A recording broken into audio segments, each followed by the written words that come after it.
दोस्तों, बात करें मंदिरों की तो हमारे भारत में कई मंदिर हैं जो अपने आप में कई रहस्य छुपाए हुए हैं। मगर मैं बात कर रहा हूँ नेपाल के काठमांडू में स्थित पशुपतिनाथ मंदिर की, जो अपने आप में कई धार्मिक मान्यताओं और रहस्यों के लिए जाना जाता है। नमस्कार दोस्तों, मैं मिस्टर बिनू। आओ शुरू करते हैं। पशुपतिनाथ मंदिर काठमांडू शहर के बाहरी इलाके में बागमती नदी पर स्थित है, जो नेपाल में सबसे पवित्र स्थलों में से एक माना जाता है। मान्यता है कि शिव और पुराण और स्कंद पुराण में कथाओं के अनुसार भगवान शिव जी ने अलग अलग रूपों में विभिन्न स्थानों पर प्रकट होकर भक्तों को दर्शन दिए। पशुपतिनाथ केदारनाथ की दृष्टि से समानता है, जो कि दोनों स्थानों पर भगवान शिव जी ने अपने भक्तों की भक्ति को स्वीकार किया और उन्हें आशीर्वाद दिया। मान्यता है कि जैसे केदारनाथ में बैल की पीठ की हिस्से की पूजा की जाती है, उसी प्रकार यहाँ पशुपतिनाथ मंदिर में बैल की मस्तक की पूजा की जाती है। नेपाल के पशुपतिनाथ मंदिर को तमाम मंदिरों में से सबसे प्रमुख मंदिर माना जाता है। पशुपति का अर्थ पशु मतलब जीवन और पति मतलब स्वामी यानी मालिक। पशुपतिनाथ भगवान शिव जी की एक 5 मुखी वाली मूर्ति है।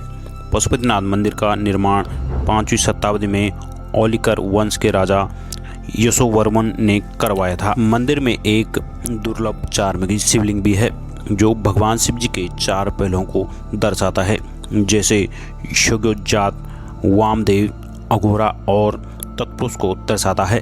वह दुर्लभ शिवलिंग की ऊंचाई 7.5 फीट है। पशुपतिनाथ मंदिर में सुबह 9:30 से लेकर 11 बजे तक पूजा का विशेष समय होता है। कहा जाता है जब कुरुक्षेत्र में पांडवों ने युद्ध किया, जिसमें वो युद्ध जीते और उन्होंने उस युद्ध में कई अपने सगे संबंधी को भी मार डाला था, जिसको गोत्रवध भी कहा जाता है।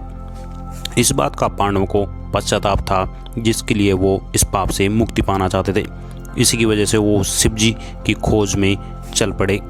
इस बात से शिव जी पांडवों से क्रुष्ट थे। भगवान शिव जी ने पांडवों को अपनी ओर आता देख एक बैल का रूप धारण कर लिया। पांडवों को ये बात पता चल गई थी, जिसकी वजह से भगवान शिव जी ने बैल का रूप धारण करके धरती में समा गए। जब वे दोबारा से प्रकट हुए तो अलग अलग जगह में उनके अलग अलग शरीर के अंग गिरे, जैसे पशुपतिनाथ में उनका मस्तक गिरा, केदारनाथ में बैल का कुबट और तुंगनाथ में आगे के 2 टांगें और मधुमेश्वर में नाभि का हिस्सा गिरा और कल्पेश्वर में सिंह गिरे। इसी प्रकार बैल के अलग अलग हिस्से अलग अलग जगह मिले, वहाँ धार्मिक स्थल बने। मान्यता है कि जो भी व्यक्ति पशुपतिनाथ के दर्शन करता है, उसे दोबारा कभी पशु का जन्म नहीं मिलता।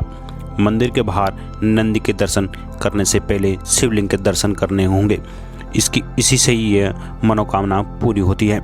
पशुपतिनाथ मंदिर हर दिन सुबह 4 बजे से लेकर रात 9 बजे तक मंदिर के पट खुले रहते हैं।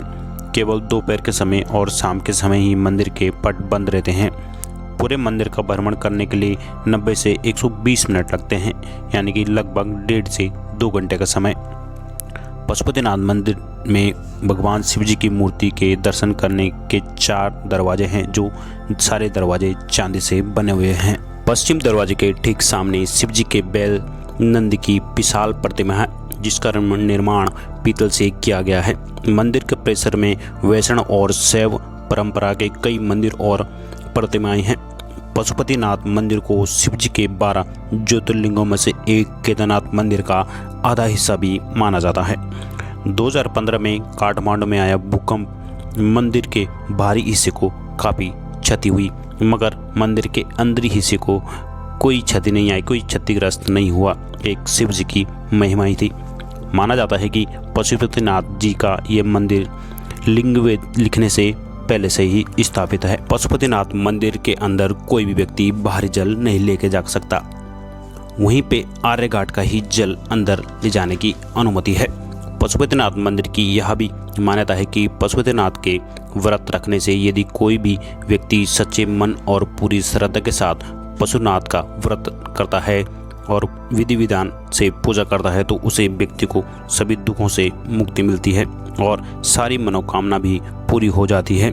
साथ ही साथ मोक्ष की भी प्राप्ति होती है।